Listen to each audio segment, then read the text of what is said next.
Hello and welcome to Film Companion South. You're watching NotATollyReview. My name is Hriday Ranjan. This week's movie is Gandeevadhari Arjuna. The film is directed by Praveen Sattaru and the film stars Varun Tej, Sakshi Vaidya, Nassar among others.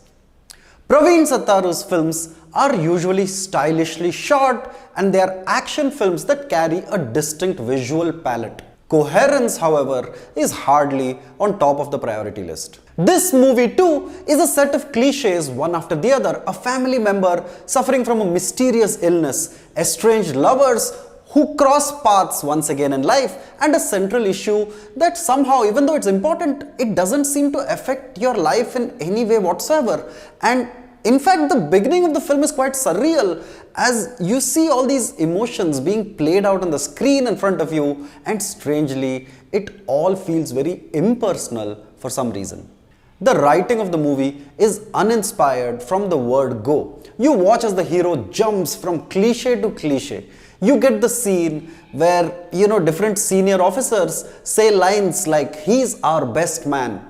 And what is the man really the best at? We are told that he's an expert agent of sorts in protecting VVIPs. So is he a transporter, a baby driver, a one-punch man? You never really know. To add up to all of it, you get the heroine's role.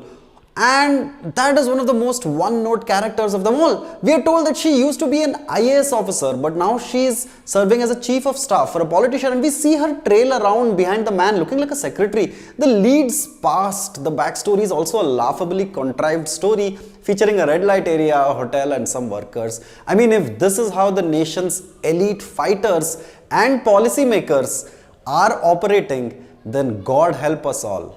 The lead's past conflict could have been resolved if they sat down to speak to each other like adults. In fact, Gandeevadhari Arjuna has no intention to pause and make you really feel something for the characters in the movie. The hero is completely flawless. He's a charmer, he's quick to get into a fist fight, a gunfight, and he's always fighting the right battles. What is his Achilles heel? What are his fears? What keeps him going? The writers of the movie spend zero time trying to make the characters of the movie in any way relatable to you. The other thing to note is that the writing is just an exercise in connecting the many happy coincidences in the movie.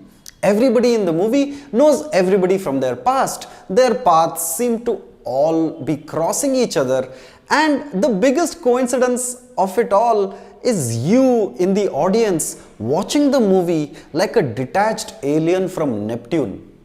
Cinematographer Mukesh helps the director achieve his vision, at least visually.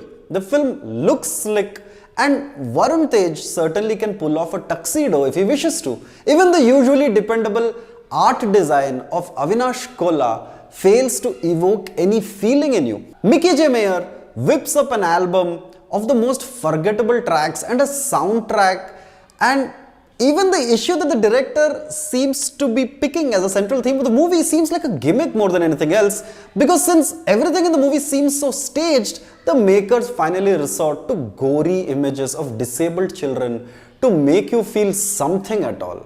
And this seems like a below-the-belt method, honestly. The director's earlier movie, Ghost, was at least barely palatable because it was stylish and it had an ageless Nagarjuna. But this movie is stifled by the limited emotional range of its leads, Varun Tej and Sakshi Vaidya.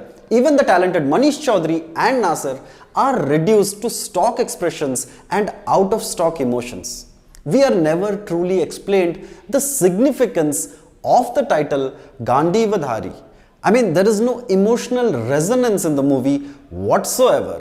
And it is all a surreal experience, like I said, to watch an entire theatre sit through 3 hours of a visual experience without emitting a single laugh, a smile, a gasp, or any excitement.